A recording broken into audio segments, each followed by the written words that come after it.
Afternoon.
Hoş geldiniz. Welcome. Dear friends, with your agreement, I'm going to do my presentation in English for our foreign guests, and because I've been told that you all do speak English. Welcome. We've started out on a negative note, but today is a great day. Today is the first day of our Independent Women Directors Project. Yesterday it was launched in Europe. Today it's being launched in Turkey. This project is going to make a difference in an incredibly important area. My name is Nakia Avdan Boyacılar. I'm Dean at the School of Management at Sabancı University. I am incredibly honored and very happy to be here today with you. Now, a few more depressing statistics.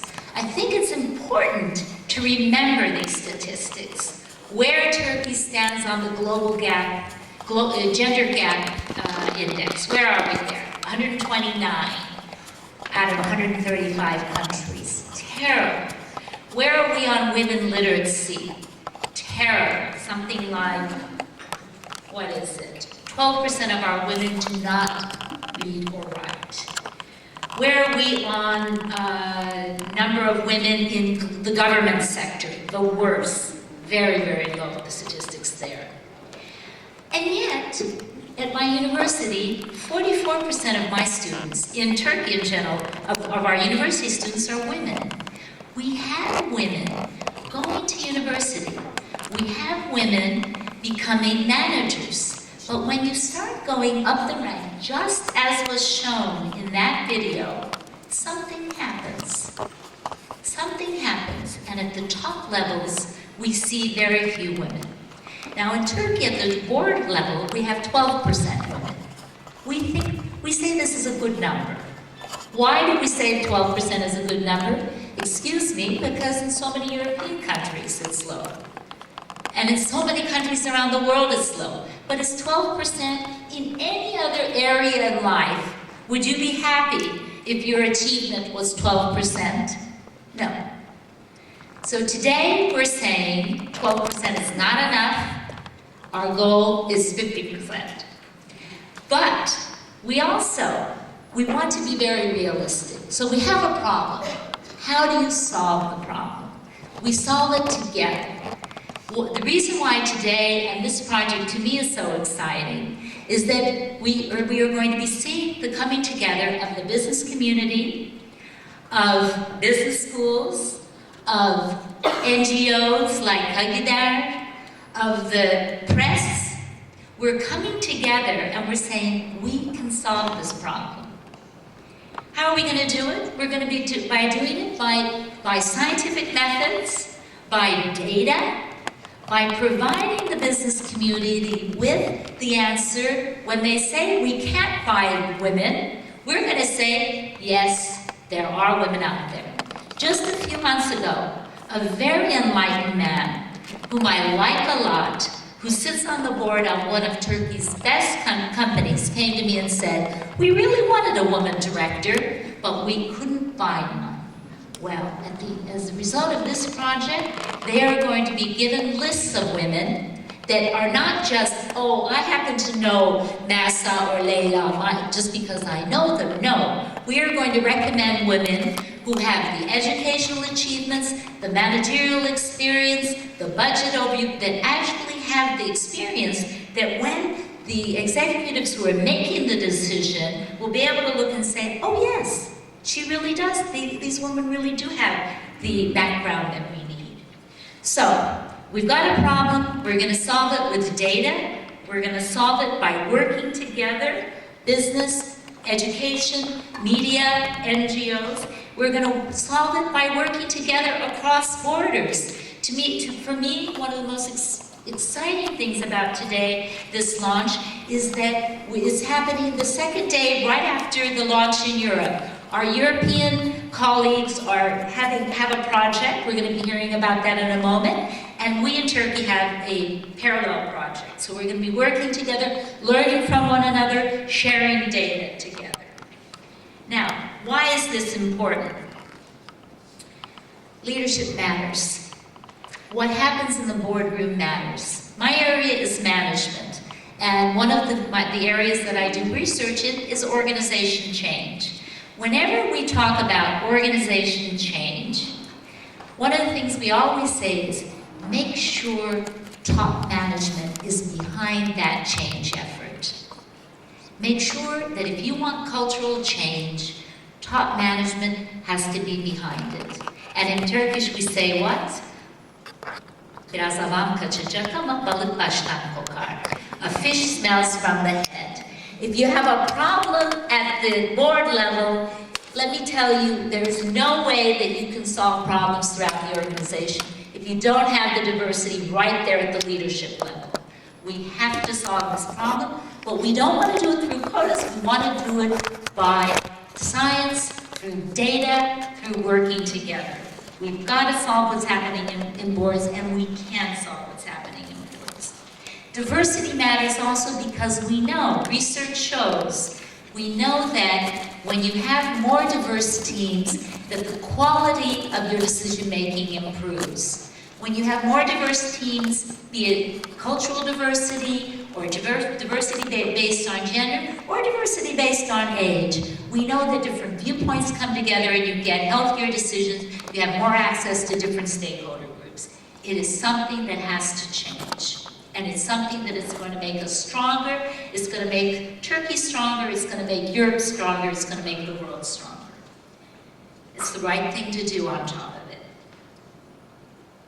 So, it's a happy day. We're launching a great project. I look forward to 5 years from now when we'll turn around and we'll say, we were there the day that the program launched, and I'm going to look forward to seeing the new statistics 5 years from now. We have a wonderful program ahead of us, and before I introduce the next speaker, I have some thanks to give. As I said, at the university we love doing projects, but you can't do projects if you don't have resources. So my first thanks go to the Swedish consulate for giving the resources to get this project off the ground. Of course, I talked about it being a case where we have the private sector and the university coming together. I'd like to thank Egon Zander International that is using their know-how about candidate selection and how my hands always move when I speak, candidate selection to help us come up with criteria for who these women should be that we're going to be recommending to the companies. I'd like to thank our wonderful international guests. You know, they are sitting here, but it means they're getting on a plane. Candace Caroline Sandoval and Candace Johnson for being here. We're honored and delighted to have you with us. Our program, my MBA students, Elif and Zeynep, for all their work, Begüm Ersoy, who is our project leader, Mariam in PR for helping us, and of course, Nas Ararat, who is my entrepreneurial faculty member, who always comes to me with these interesting projects that I'm delighted to support, and Nirham, who helps her in everything. So without all of your help, and you being here, all right, it is important to get this message out. It's important for the press to get this message out, but it's important for us. Each of you here in this room, you are leaders yourself. So we need to get the word out about this project. And your being here tells us that it's something that's important. I also hope that I'll be at any other situation. There aren't very many situations where we're so many women in the room. So I want to also applaud the men in the room for being here and supporting us. Thank you for being the enlightened men that you are. All right, my last responsibility here on the podium is going to be introduce my good friend Candace Johnson. We've asked Candace to give our first keynote presentation because she is the coordinator of the European counterpart, the Global Board Ready Women project. Candace is an incredible woman. She has a 3-page long bio.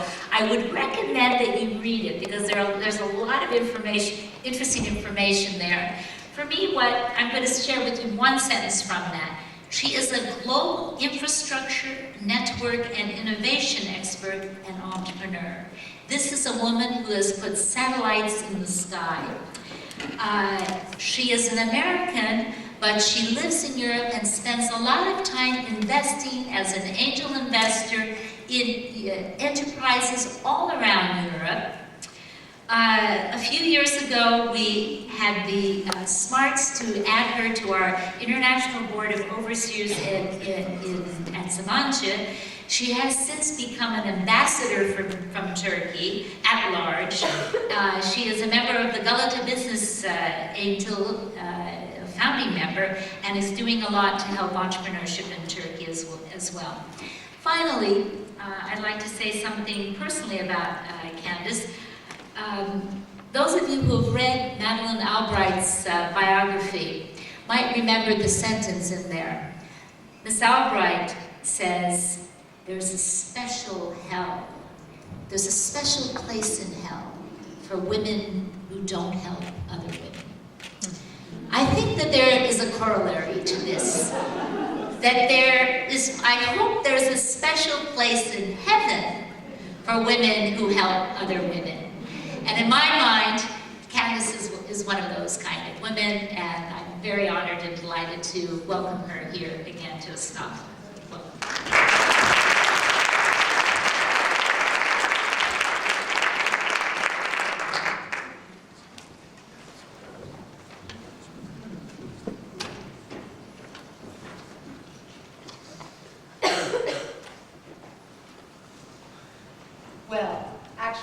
Thank you so much, because your last sentence means the most to me and is really one of the nicest things that I've ever heard. Thank you so much.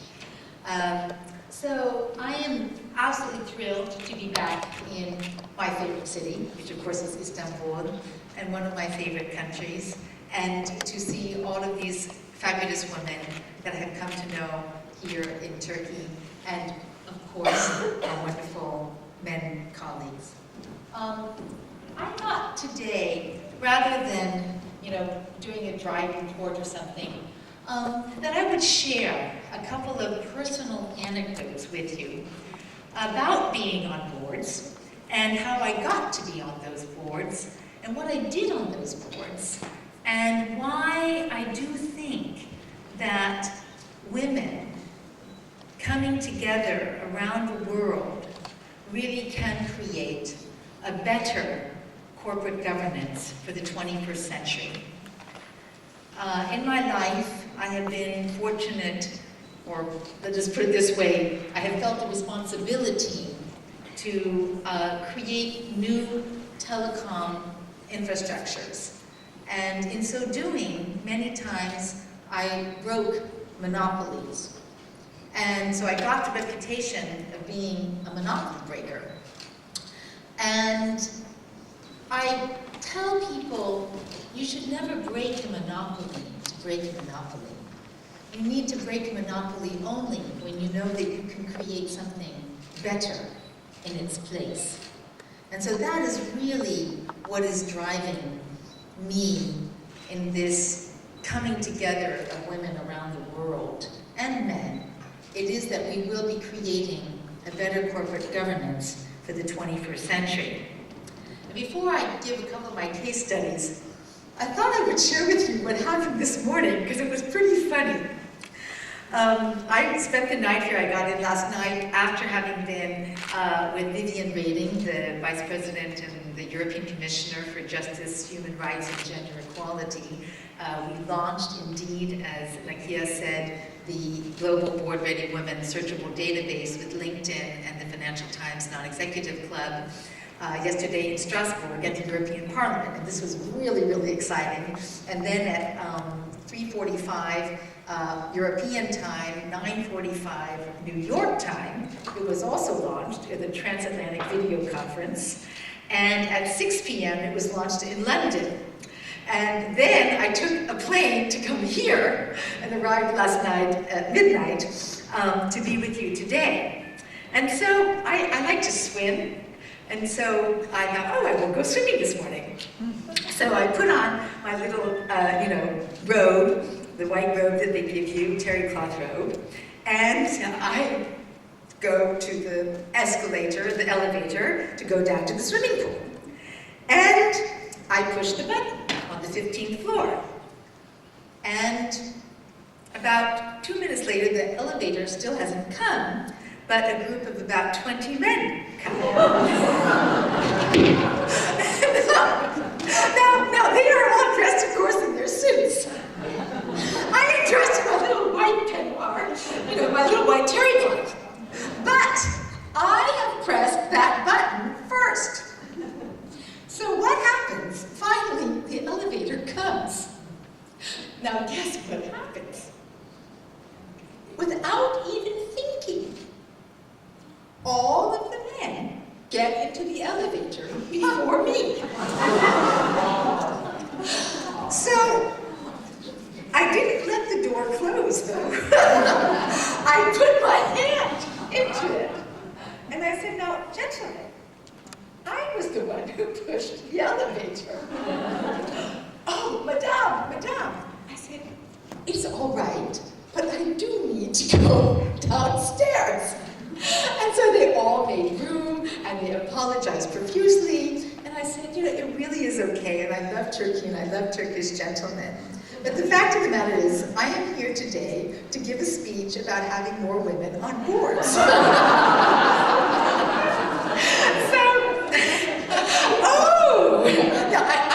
think this was a minister, and he had to give a press conference. Anyway, it was a lot of fun, and I think it was very telling. So now and it reminded me of this picture. Now, do you notice anything funny about this picture? Wow. Okay, so now, how do you get on boards? Well, it may not be the easiest way, but it's a for sure way, and this is because I started that company. Okay, so in 1983, I had the brilliant idea to start, I say this, because whenever you start a company, there are different phases, and so you say, oh, it'd be wonderful to do this, and then you think, oh God, why did I ever have the idea to start this company? 3 years later, we're just, going to bed at 2 o'clock in the morning and getting up at 6. So anyway, in 1983, I had the idea to start which has become the world's largest satellite system called SES. And in 1985, we incorporated the company, and in 1988, we launched our first satellite. And so this picture is in Kourou, at the launch site of the French Ariane d'Espace, and indeed, all of the board members, me included, are at the launch. Now, even though I started this company, and it is based in Luxembourg, an extraordinary measure had to be taken so that I could be on the board, and that I could be an independent member of the board. And the reason for that is that in 1985, 1988, one, there were no independent board members. When you had corporations, when you had boards, you had the shareholders who would nominate their representatives for that company. And there were no places for an independent board member. And since I was the entrepreneur, and also in 1985 and 1988, they didn't have entrepreneurs. They did not have venture capital in Europe. It was still very, very new. And so, one of the shareholders, who was a gentleman, and ladies, in my life, I have been fortunate to have fabulous women role models and great men protectors. And so one of the shareholders paid a 25% premium. We are talking about hundreds of millions of dollars, paid a 25% premium so that I could represent and be an independent representative of the company that I started.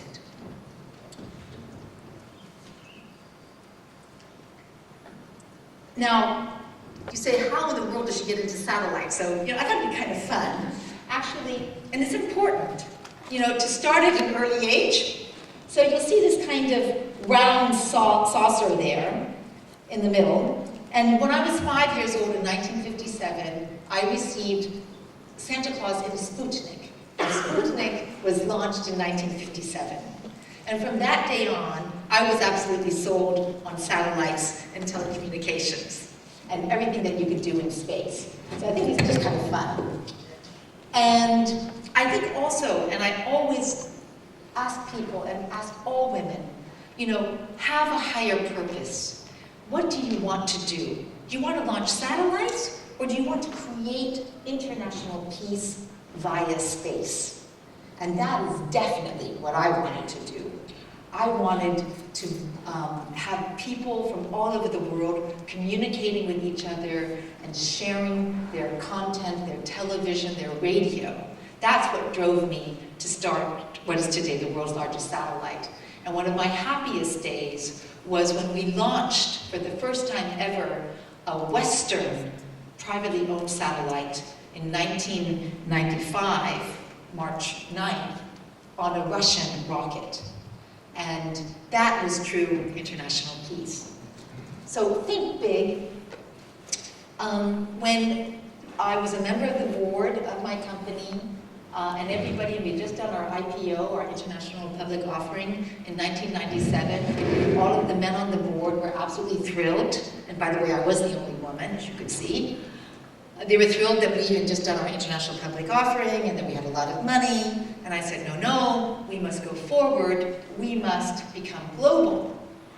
And I went to extraordinary measures to get that point across and to do it, which we did, against the board. They were not happy that I wanted to go global. They would have been happy staying with their status quo. So do think big. And when you are going out, and when you want to go on a board, or you want to do anything, try to make a difference, like Nakia said.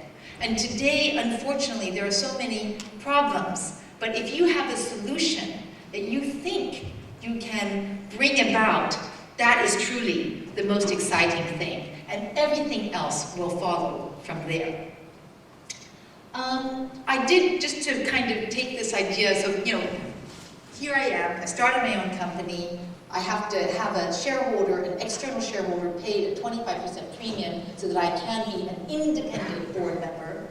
And I told that shareholder, I said, thank you, but I want you to know I will always vote for the company, for Luxembourg, because it is a company based in Luxembourg. And if at one point I need to vote for you, it will only be after those first two considerations are taken.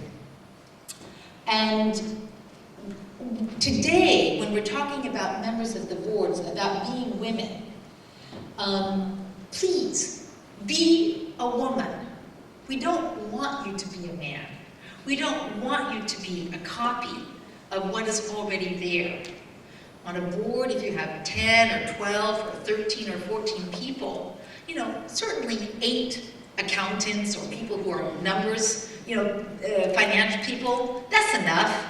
We can have marketing people, we can have ethics people, we can have strategic people, we can have human resources people, we can have cultural people, we can have archaeologists. This is what we need on boards. This is what women can bring. I was the only one on that whole board of 15 men that said, we've got to go global. We have to think bigger. We can't stay in our comfort zone. We have to go outside of our comfort zone. We have to go to the next horizon. And actually, I was also the only woman on that board who, and I'm embarrassed to say this, but I will say it, I'm being totally immodest, who stood up when Mr. Murdoch, Mr. Kirsch of Germany, and Mr. Berlusconi of Italy got together in 1992, 1993, and wanted to buy my satellite system.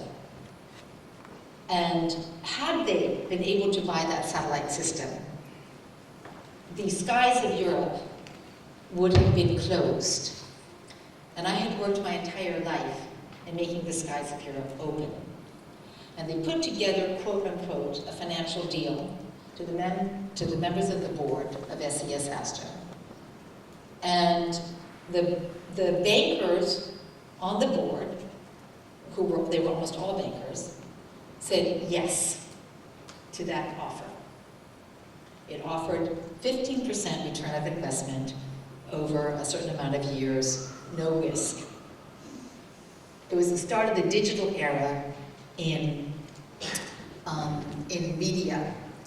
I pointed out, and I wrote a very long letter explaining that actually going from analog to digital was going to provide enormous opportunities for us, and that we would not be making 15%, we would be making 150%. And most importantly, we would be keeping the skies of Europe open for all media companies, for all new players. The board voted against my proposal and voted for the proposal of Murdoch, Berlusconi, and Kirsch. I could do only one thing, and I knew I had to do it. I went to the press, and I told the Financial Times that a cartel was trying to take over Europe's largest satellite system, and that if they succeeded, we would no longer have open skies. The whole board was mad at me. They would not talk to me. There was no lawyer in Europe who was independent enough to defend me. And it took Chancellor Kohl of Germany calling the President of Luxembourg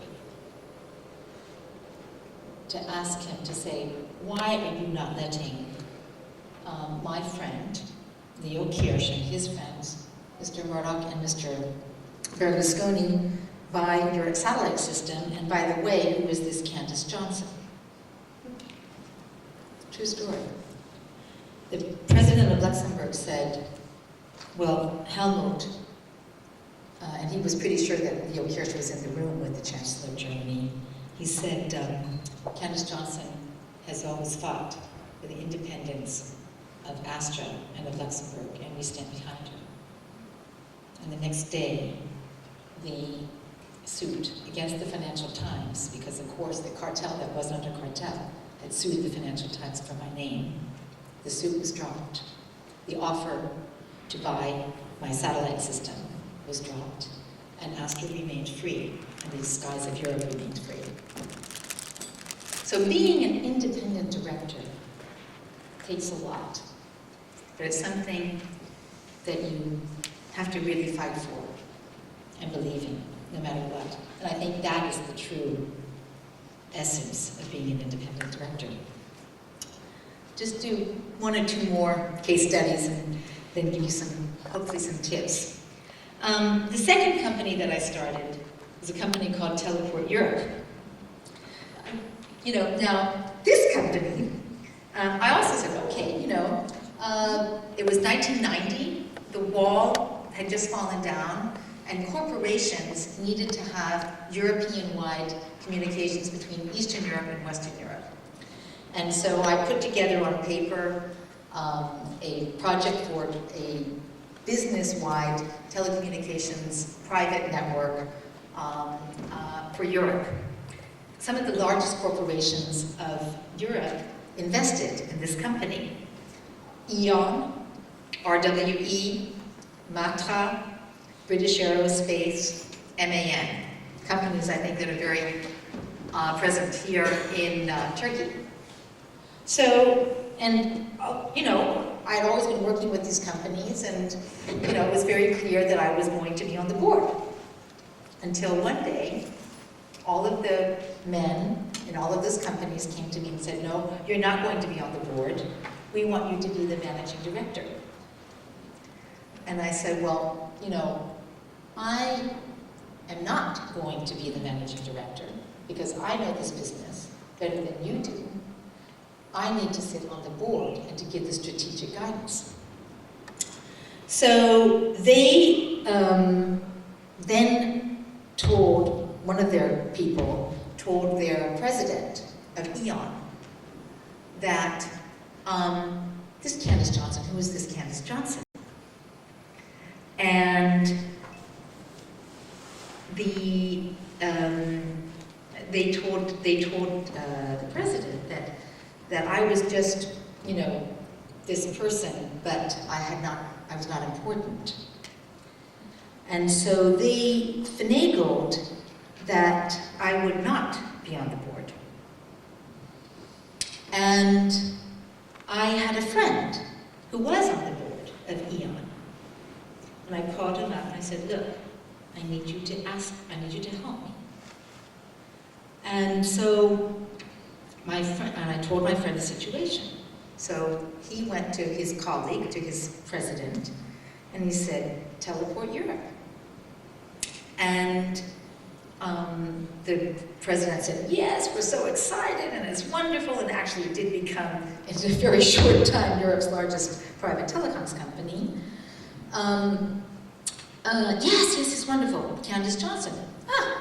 She's just, you know, this little peon. He said, no, she's the one who had the idea. She's the one who brought everybody together. She's the one who got the financing, who got the people, who got the equipment, who negotiated the satellite capacity, who got the land from the Lower Saxony government.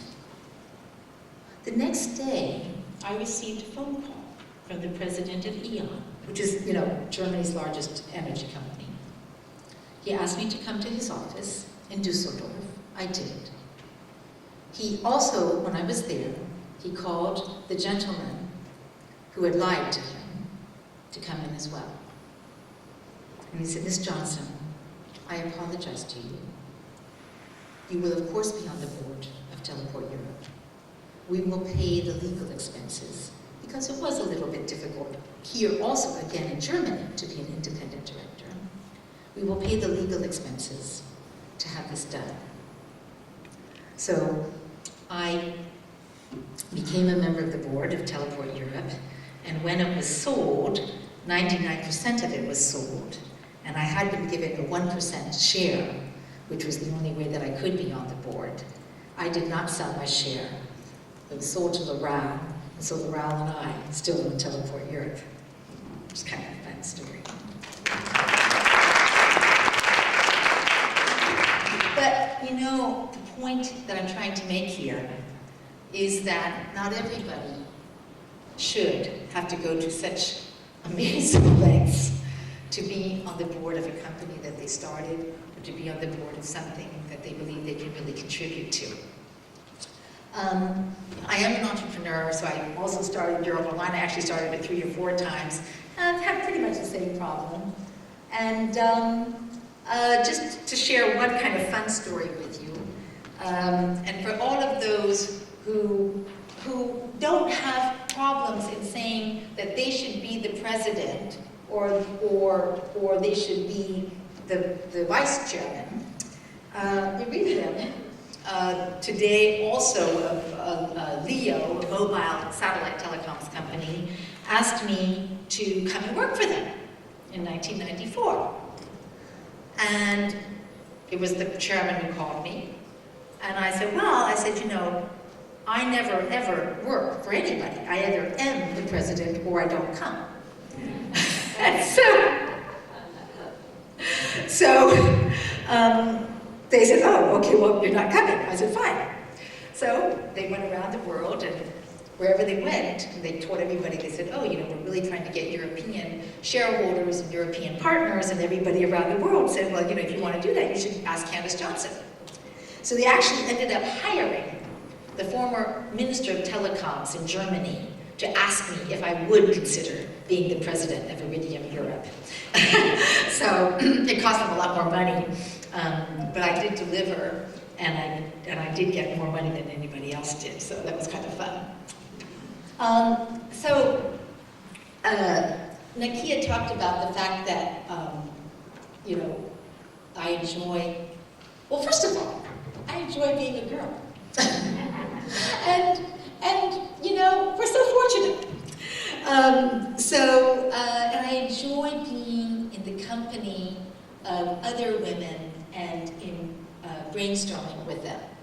And so in 1992, 1993, when there were more telecom women, you know, than just one or two, I said, hey, you know, let's get together. And we've had some of the most incredible encounters, and we've created a fabulous network with global telecom networks around the world, which has actually kind of been the basis of this global board-ready women searchable database. But the most important thing is that when we get together, we don't talk about women's issues, we talk about the issues of our industry.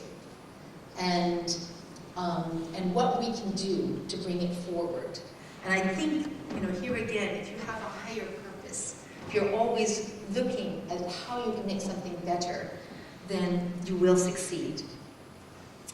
So, one of my friends, and she's been a friend for 30 years, is Vivian Reding.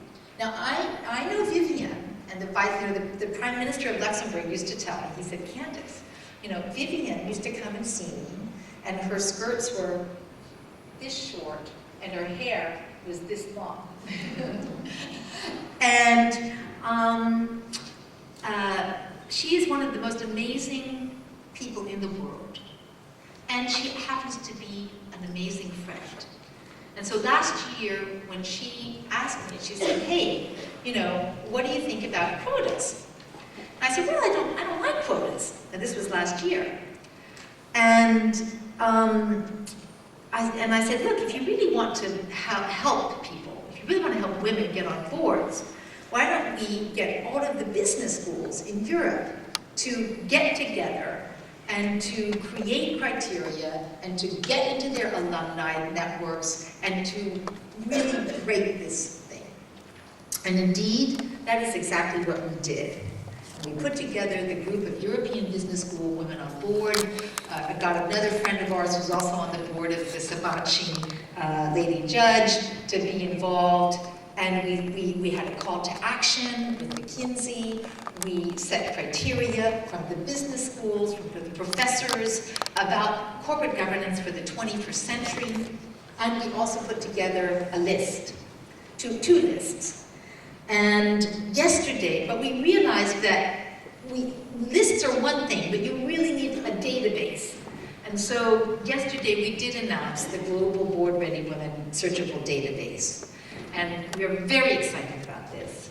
And we are even more thrilled that Sabanchin and the Independent Women Director project that is being launched today is going to be a major part of this initiative. And that women from Turkey will be serving not only on boards in Turkey, but also throughout the world via this, being found by this Global Board Ready Women Searchable Database. And so, you know, we have a lot of criteria, and you can go to the website, just look in Global Board Ready Women in Google. And certainly it is, you know, you must have 5 years of experience in a senior position, a non-executive director, a CEO, C-level, family member. There are lots of companies here, so family member, director of government agencies, director of nonprofit organizations. All of this experience is extremely valuable in the boardroom. And we must also go, and we also have qualitative criteria. Can you work with boards? Are you independent? Do you have courage? Can you articulate your thoughts? All of these things are in this criteria. And do you have ethics? Because ethics for the 21st century corporate governance, I believe, is the most important thing.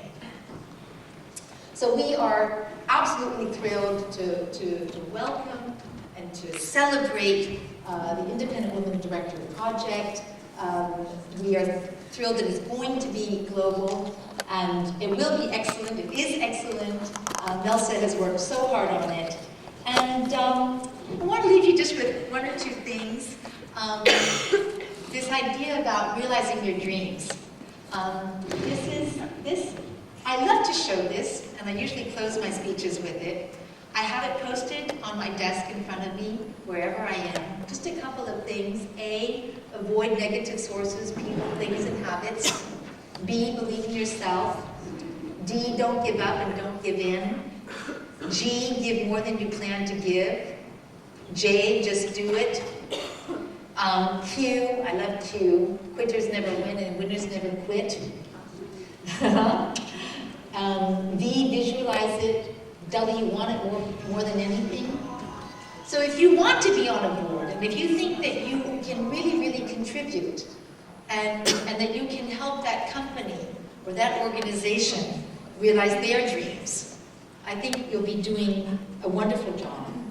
And please don't forget, think big, make an impact, think how your company that you're going to be on the board of can make an impact. Try to do something that is going to make the world better. You'll never ever fail with that. And I do believe more than anything else in the power of believing and just doing it.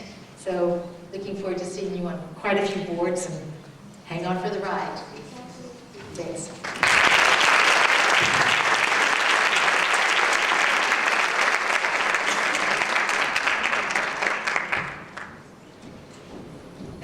To do a slight change in the program, because of course when you have international visitors, it means you have airplanes that people need to catch.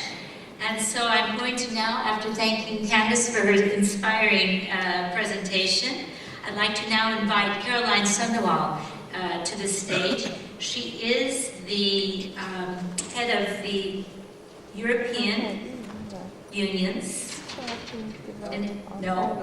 Is it good? All right. With my apologies. Yes, this was the last one. With my apologies. I think I'll manage. I'm sorry, it's my flight, because I have a board meeting tomorrow morning in Copenhagen. So, and I cannot be late, that's the thing. I've never been late in Copenhagen. So thank you so much for inviting me. Of course, with some Swedish support to this project, they realized after a while we need somebody from Sweden as an example. What are they doing up in the north? So, I don't know how they found me, but they did anyway. We have long lists, you see, in Sweden about board members.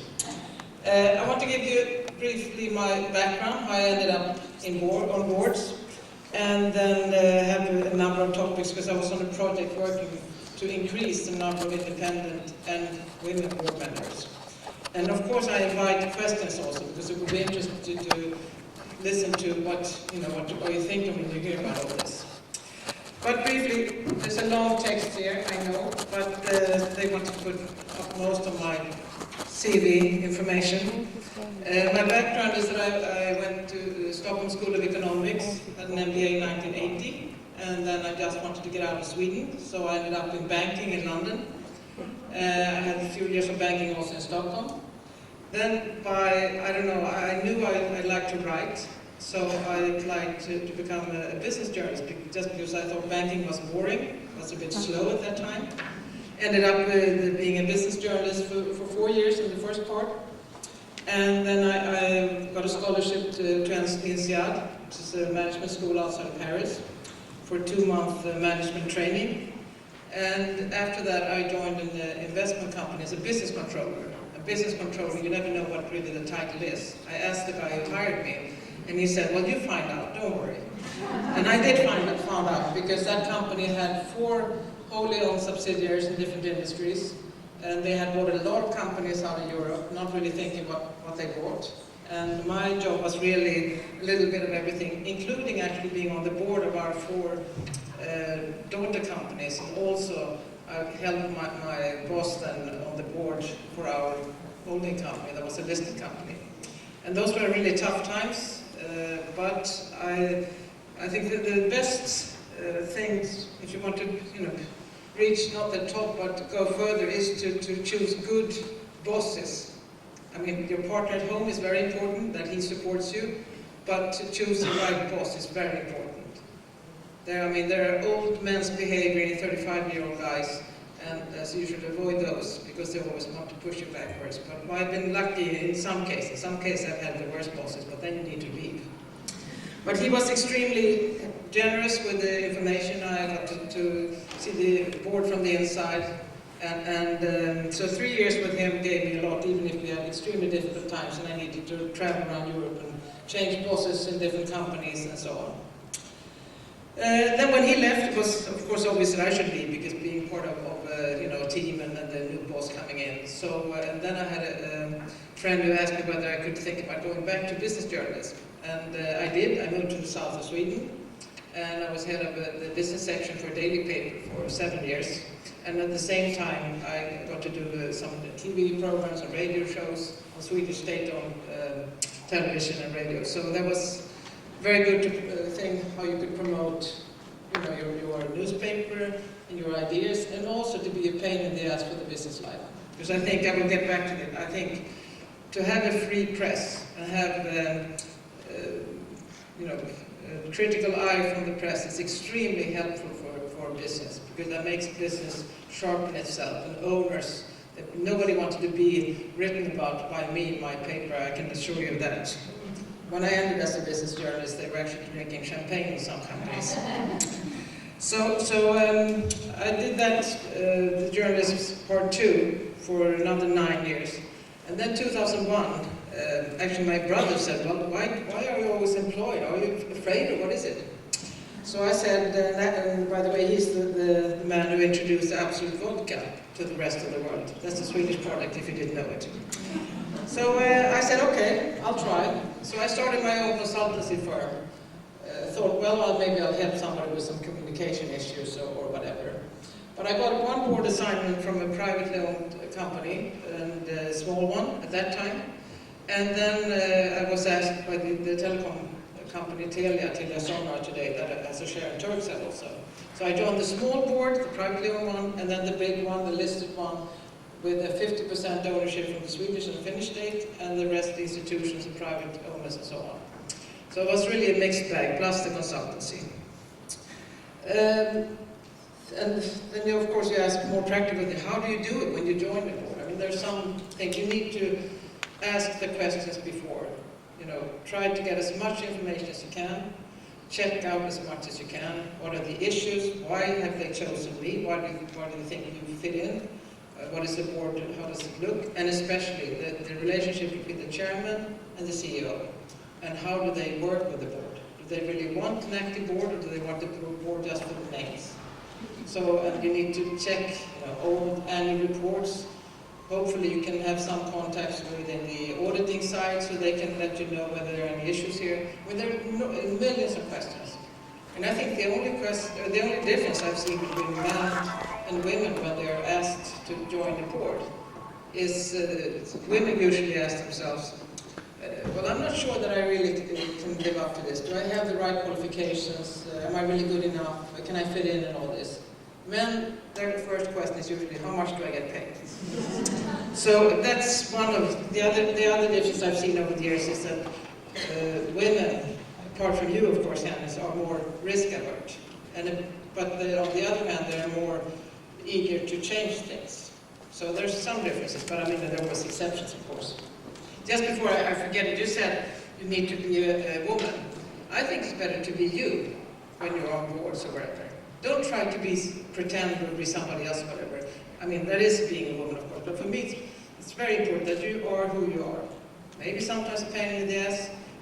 Sometimes you can use being a woman. You can laugh a little, but you can still say a very critical thing. But I think it's very important that you stick to what you believe in. You can see yourself in the mirror. Because I've been through some tough times. I've actually resigned on boards just because the message didn't get through to the owners. And you really need to be sure that you do what you believe in. and stick to that. And that you have support at home and with some very good friends. Don't mix business. Sometimes I think women also have a tendency I mean, they don't build the business relationships as men do. You need to be fairly, say, cool in that respect. You have a lot of, when I was a business journalist, a lot of people wanted to talk to me because of course I had power. I can say that this guy is a crappy CEO or this company is badly run. So they thought they were my friends, but they were not.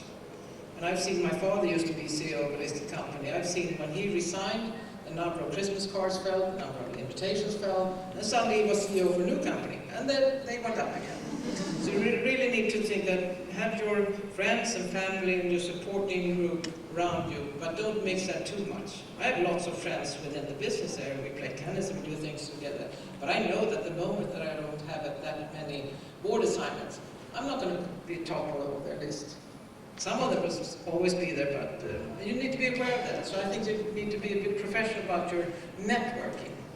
Get to know as many people and so on, not because you need them now, but you might need them, might help them in the future. But be fairly frank that some things are for business purposes. And then you can get to know each other's friends as well. But I think some women make those mistakes and say, why should I get to know and have lunch with this person? I don't need anything, I don't have anything to offer. Forget that. Do it just because of the fun of it, the interesting people.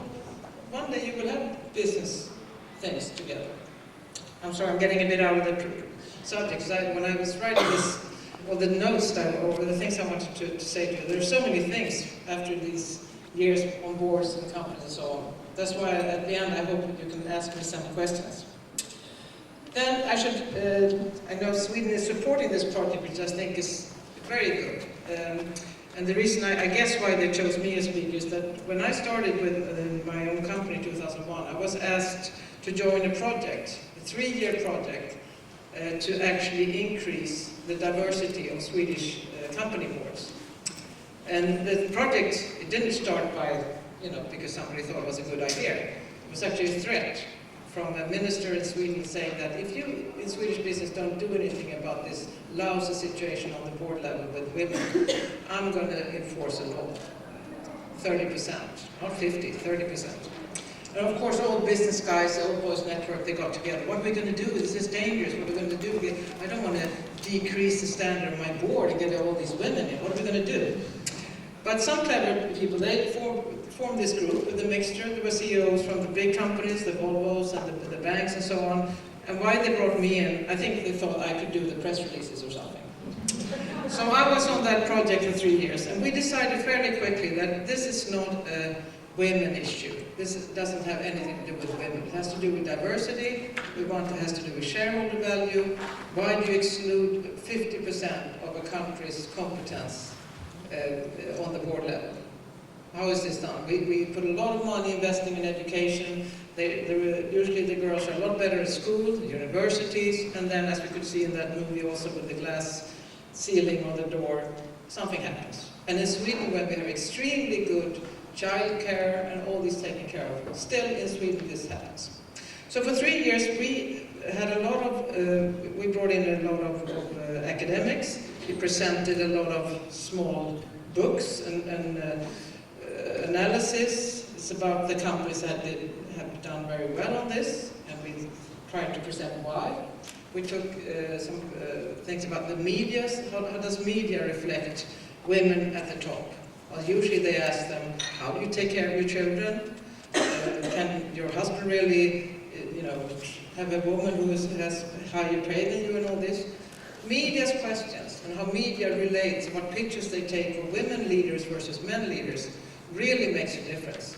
It also makes a difference for young girls and boys who look up and say, I don't want to be exposed to this. So we presented a lot of studies on this, and we had lots of lists and had seminars when these things were discussed. And I know that a lot of big private-owned companies and private families, they went back and they thought about this. Even if they started out saying, I don't want to lower the standard on my board, they did visit a headhunter or two, asked for some lists. And the thing is, we have a number of families, this generation that is now around 30, 35, they are women. There are no sons in sight. And their fathers, who have been very conservative, they have realized now, well, here are my daughters, they will take over. And I assume that the daughters have friends and acquaintances, both men and female. So things will change, but slowly. Another thing we've had in Sweden, which is very good, I think, is that one of our daily or weekly magazines, business magazines, yearly they have a list of the most powerful women in business. Different industries, and sometimes they have board, but usually it's on a management level. And of course, nobody wants to be at the bottom of the list of the company who doesn't have any women on management level. So I think media and showing by good examples all the time, not only bad examples, you need to do that once in a while also, but the good examples. What are they doing? What can we learn? How can it be done? Does it start as early as primary school? How you treat girls and boys differently? And try to find the reasons, and also see countries that don't have this problem. So I think there are a lot of things you can do, both yourself, especially business schools, media, and within the companies. Then, of course, I think don't mix this up with politics. Running a company is not democracy. And you're there for creating shareholder value. So it's really up to the owner to pick the board members that you think can produce the best value for you. And hopefully most owners realize that maybe 50% of your customers, of your employees, of your owners are women. And who wants to buy something from a company that's really discriminating 50% of the world's population? So I think, don't mix it up and say it's a democracy issue. It's not. It's regarding if you use the competence, what image you want to have. I mean, a company can be destroyed in seconds in these days on Facebook. And things like this that you discriminate sexes or ages or whatever will quickly spread and destroy your company value. But don't mix it up with being a political issue. That's why I don't like having a gender quota, because it mixes things up. This is the company's owners, they have a privilege to choose the people on the board. And if it's a listed company, like we say in Sweden, we have a very good corporate governance system. We have a clear, of course, an annual shareholders meeting. Usually you have a nomination committee that is producing a suggestion for the coming board. And then you have the board, and you have the CEO and the management. And it works very well. We have a very good company law. And I think the work that our nomination committees have done over the improvement over the last 15 years is enormous. Proper evaluation of everybody on the board, written, and they have the presentations. They visit each and every board member during the year, listen to what they think is good with the board, bad with the board, especially chairman, because he is really running, or she is running the show. Unfortunately, I can say we have only 3% female chairman of listed companies, 11, and I'm one of them. And that's a terrible number, I think. Same number is for the CEOs of Swedish listed companies, which is also terrible. And you always hear, well, it's because we don't have enough, we don't see them, blah, blah, blah. A lot of bullshit. But I think things are moving. But it's not a democracy thing, it's an ownership thing. But we've also, apart from this, the group I worked on, and the threat from politicians, we also have a very active shareholder association. And they ask a lot of questions at the annual general meeting. Sometimes they're stupid questions, but they also push on this thing regarding gender on the board. Not because of it's a political thing, but because they see that mixed boards with diversity, they create better value. No questions so far? Yeah? Could you describe maybe a couple of characteristics you think would be important to consider for one's first board role? I think I hope you all heard the question, the characteristics of to become a board member. I think, of course, you need to be knowledgeable about if I'm evaluating an opportunity to join a board, yeah. What characteristics of that opportunity should I look for my first board position? I think the first board position should actually be, if you work for a company, you should ask for being on an internal board to get to know how you work.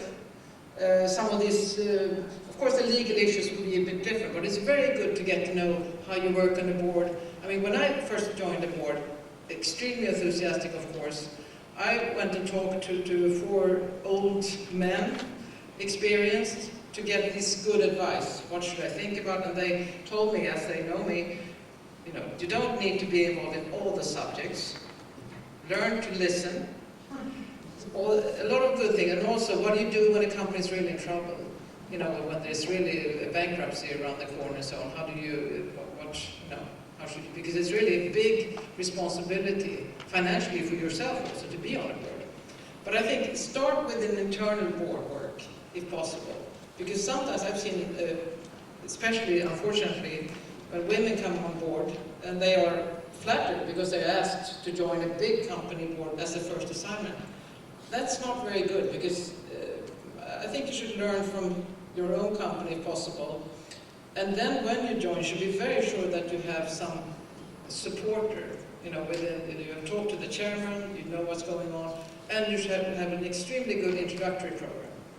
Because when you start on a board, the other board members, they've been on for 5, 6, 7 years, they know the company, they maybe are on other boards, you come as a newcomer. You need to really speed up to get to learn all the things about the company, about the people. And that's a normal request. Everybody should have a possibility to do it. And you should visit the different areas of the company, have a good talk with the CEO and the management team one by one, the chairman, and all this. So there are a lot of things you can do as an introductory, and also talk, as I said, to the auditors, other issues they've had. There are a lot of things, and you really should demand that before you join the board, if it's possible, to have this good introductory program. And that can go on for the first year. Because when I joined, for example, Direktorler's board, at the same time as a Swedish colleague, and he happened to be a CEO of a big Swedish company, he of course didn't have the time as I had to travel around to their facility in Poland and to the US and to China. So I was kind of his, I went around to these different places, met a lot of people, then I sent him reports. So we could team up. And that's another thing, if you're the only one who's new, it doesn't have anything to do with being a man or a woman, but if you're the only one who's new, and the rest have been there for a long time, maybe up to 15 years, you should realize it's difficult to get in. The best company boards are the ones who take in maybe 1 or 2 at a time, or at least don't have everybody who's old and you are the only newcomer. That's also a difficult situation, because they will tend to say, well, we've heard it before. Yeah, don't get excited, we've done it before. So I think it's, you need to check those things. And also, don't join a company that is having financial problems. It's no good. I mean, I think I've joined the companies like that, but you can see it as a challenge. There's lots to do, and there is, you know, they're eager to that you should put in a lot of hours and so on. But as your first assignment, it's fairly, I think if you should have a good record going forward, it needs to be a fairly good situation. Companies is always a challenge. I mean, it's about taking risk. But be careful so you don't walk into any traps as your first assignment. So are these, any more here? No. Then, depending on what you want me to work on. The other thing about boards is that it's really about teamwork. I mean, there's a tendency that you get together the best CEOs of Europe or Sweden or whatever, and you put them on a board. Most of them have actually forgotten how you listen. They are very used to that people listen to what they say, and they go like this or like this. And there's nothing saying that that would be a good group if you put them all in the same room. That's another reason I think it's very good with this diversity issue. You should bring in people who have different ways of asking questions, analyzing background, knowing customers, knowing competitors. I mean, you should have a mixture. But I've seen a number of these, unfortunately, 60-plus men that they think they know how the world is run. And suddenly there's something called Facebook, suddenly there's something called Internet. Because I mean, I was on a board when a guy said, Internet, that's never going to be anything. Our distribution channels will always be the same. Fine, I said, okay, but you can at least try it. I was Telia Sonera in the early days, and when you had text messages coming out, and I told the secretary of the board, but maybe you should try to send out the message by text message and see how many on the board will actually read the message, so they will know that we have the meeting not at 9 but at 8, just to see whether they are informed about what products we're selling. And so there are small things to do like that, and I think it's that's why it's important that you should have this evaluation of the board. And those evaluations that are done that I've been part of, maybe every third or fourth year you can have it by a professional headhunter, if needed. But the best evaluation is that when you send in a format, you answer a lot of questions about how the board works, how the chairman works, the relationship with the CEO, and if the agenda is set correctly, information is sent out early enough and all this. And then you have a very open discussion on the board. Those are the best values. But you always find, well, why are you always sitting there doing your text messages while we have meetings, and why are you always late? And we need more presentations about how we should work with strategy before we start working with strategy. And we don't just want to be a PowerPoint reader, we want to be more active as well. There are lots of things coming up if you have an open climate within the boardroom. And that is really set by the chairman. So I would say, as important when you're choosing your boss is choosing the right chairman. And I've seen a number of those also that have been some good, some less good, so to say. We had an example in one company when, or actually I've been part of 2 boards, where we needed to change the chairman. That's a sensitive issue if it's not when you have the annual meeting. We had chairman who didn't know their job. They did a poor job, and they made life difficult for the CEO and the top management. And there were 2 of us, and we said, okay, we'll go all the way, talk to the owners and do this, and if they don't change him, we will leave. And you need to say that, I mean, there's no security with this business of being a board member. Another thing with, do I have more questions now, or? Yeah? I was wondering how important is the sector know-how? Can people work on the cross-sector, or shall we focus on the sector that they are experts? I think it's, well, my background, unfortunately, is not, I have a very mixed background. I mean, I don't have a special industry. But I have enormous respect for people who know their industry. And I think it's of great importance that on the board you have at least 1, 2, 3, they know the industry fairly well, because it's such an advantage.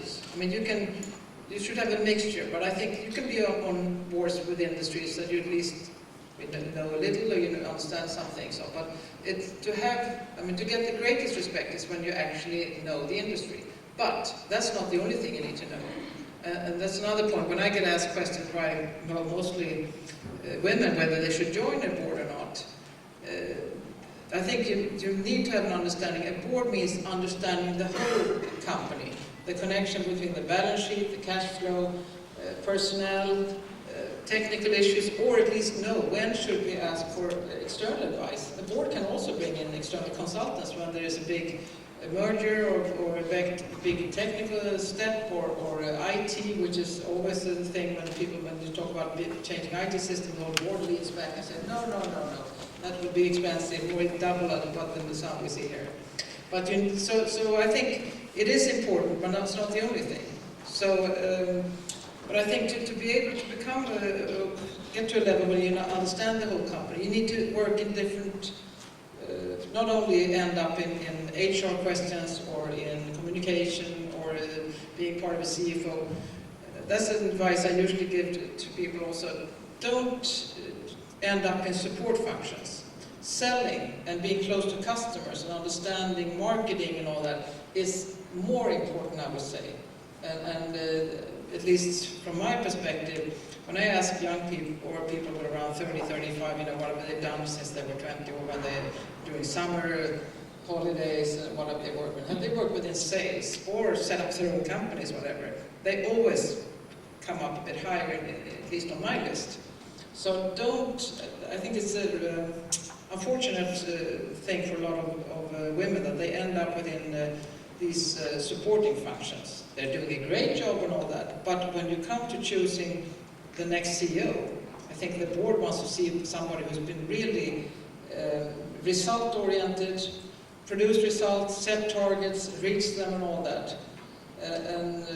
So I think that's one advice, but I mean, industry expertise is it's a very good way to come in. I mean, if you're the only person within Europe or who knows these satellite things, of course, you have such an advantage that you can be really tough in negotiations.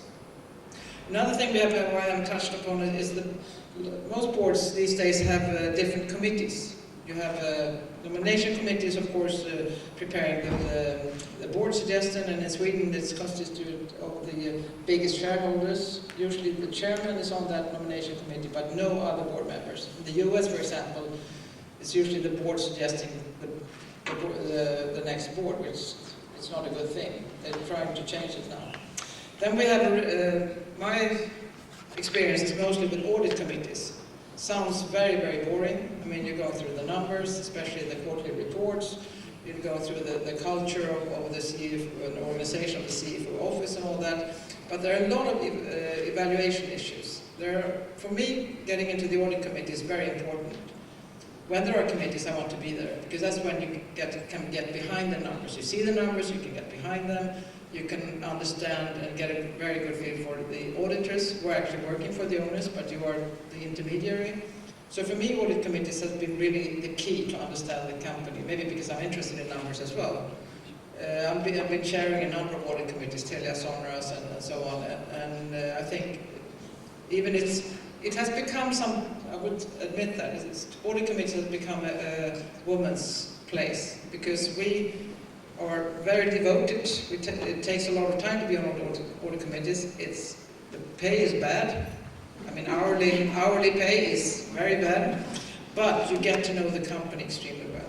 So for me, it's more of a matter how much do I want to understand, or at least try to understand it.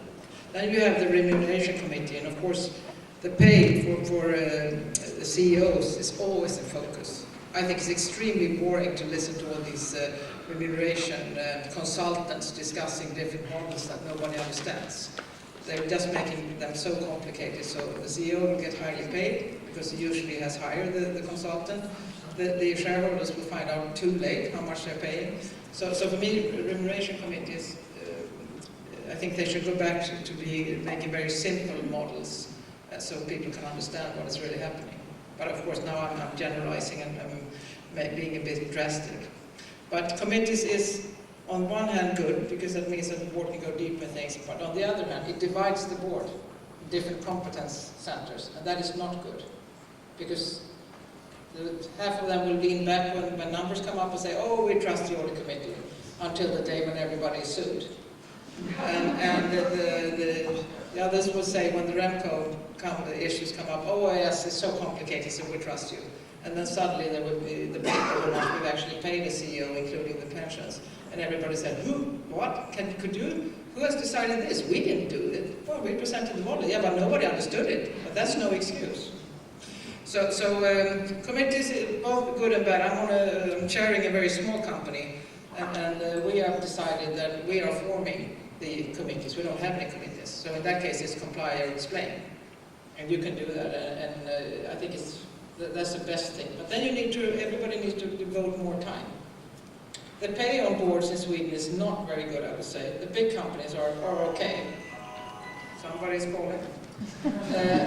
But the pay is not good enough, and the discussion around that is, especially in Sweden, is very sensitive. Nobody's really brave enough to go up and say that the pay needs to go up. I've said no to a number of assignments when they've offered too little to pay, because I mean, this is my professional life is working on boards. And you can't afford to have too many assignments that are unpaid. I mean, I have some things that I do, of course, for young people, and we have a tennis foundation, things like that. I mean, and I know some of us can travel around the world, but I try to at least be home on weekends, and then you can't do a lot of things for free. It doesn't work. Things that, I should go back to Sweden today, that's hopefully, because after we'd had that project for 3 years, and there was a lot of discussion, a lot of seminars, a lot of articles and lists and everything, and then we stopped with the project. And we went back and we looked at the list every year, there was some discussion around annual meetings, but then nothing happened. So Sweden is now, I mean, you can say it's on a better level than Turkey, but it's 26% of the listed company boards are women.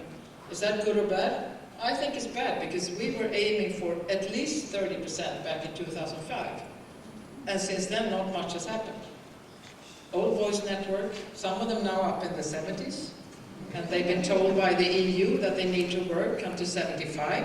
they find that as a very good excuse to stay on board, so they're not leaving, because they have their hunting clubs and so on. And a lot of very good women have been educated as board members. There have been a lot of both sponsored by some politicians, and sponsored by companies, and sponsored by, you know, whatever.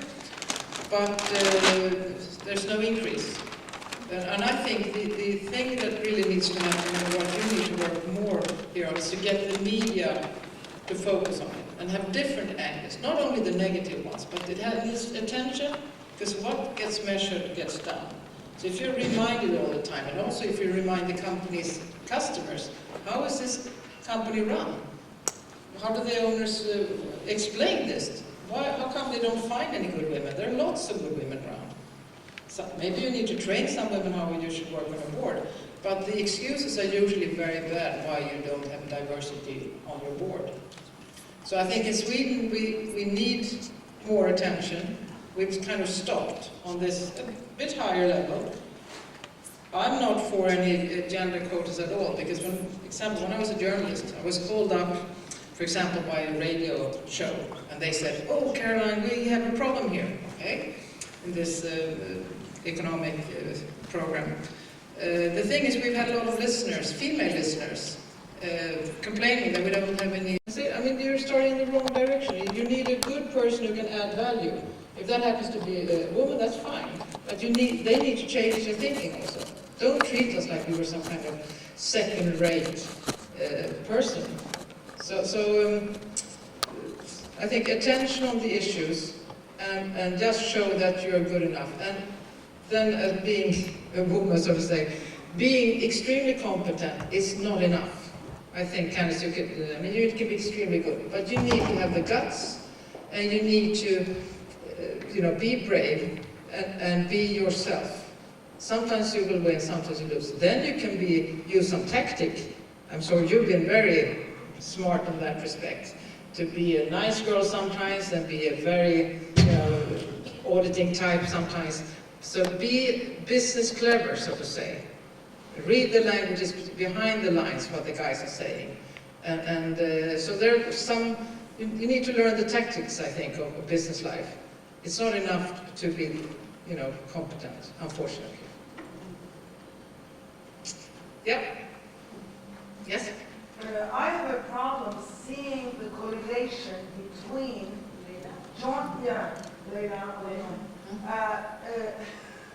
exclusively done. I have a problem seeing the correlation between joining a board, taking the risk, and I have a problem with that. I mean, what was the motivation behind it? I can say you're not involved in the day-to-day, and it's in a different country. How much you know about it? Why would you take such a risk? I mean, what's besides maybe the very egoistical, I just sell me the idea. Okay, I'll easily do that. Because for me, I'm very interested in how companies are run, the organization, what makes a company tick, how can they increase their competitive edge, how do you actually contribute as a person on the board.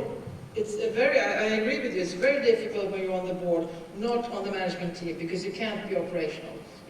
You can suggest things, and you need to work together with your board fellows. If you think you want something done, you need to talk to them before, talk to the chairman, you suggest something, and then you need to follow up. But you cannot step into the operational office, and that is frustrating. I agree on that. You take a lot of risk, but on the other hand, you get a lot of, hopefully, you can really feel good about yourself if you moved a few things. Like the other day, we presented a new CEO of a company. We worked on that with the help of headhunters, and trying to recruit the best guy after we had a very tough situation in this company with the CEO that really did so many mistakes that have hurt the company in many ways. And when you've been able to recruit a person, it's presented and everybody says, wow, great, now we have, then you feel content. So, I mean, you won't feel content because you have produced, like when I was a journalist, you had every day you could see the result of what you've done. Oh, this is an article, great, it's me, now tomorrow's next article. I have to learn to work on more annual cycles. What do I want to move as a board member over the next year? We need to improve the business, for example, the operational management. We need to improve our strategic process. I mean, there are lots of things, but I agree with you. It is frustrating a lot of times. But I think if you like to work with people and see things move, not quickly, but hopefully you will try to help the management team to improve. Be a support to the CEO. Being a CEO is extremely lonely, and if you're lucky, maybe you can be more of a, or, not a mentor, but at least a supporter, and you can have a dialogue with that person or with the chairman. So I think I get a lot out of it, and also it's interesting to have different projects with different companies, because usually you can find a lot of synergies. The problems, despite the different industries, you usually have the same issues. It's about people, it's about competition, customers, financial issues, whatever, what have you. So you can use different experiences in different industries. But you take a lot of risk, you do. You need to realize that. But I think you can try to find things, how do we mitigate this? What can we do? But for me at least, I have a lot of fun at work. I can admit, I don't laugh as often as I did as a journalist. Because as a journalist, I mean, you needed to have a very quick pace and do things all the time, and so on. And at the board level, you need to be a bit serious, at least once in a while. So I think you don't have as much fun, I can admit that, but it's very interesting.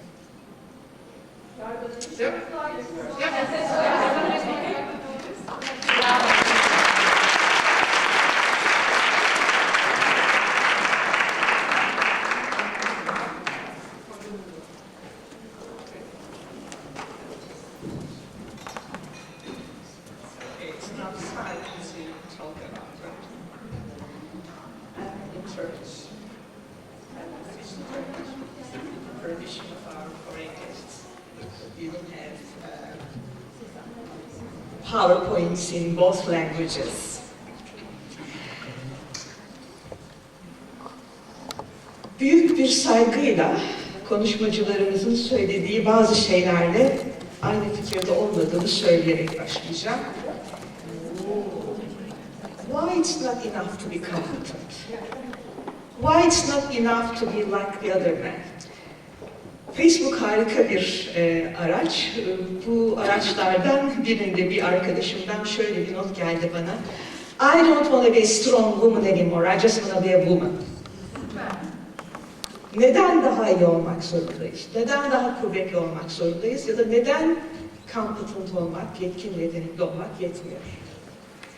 Onun için seneler boyunca bir takım istatistiklere bakacağız şimdi. Göreceğiz ki şirketler çıkarlarını çok da iyi bilmiyorlar. Çünkü şirketleri kim temsil ediyor?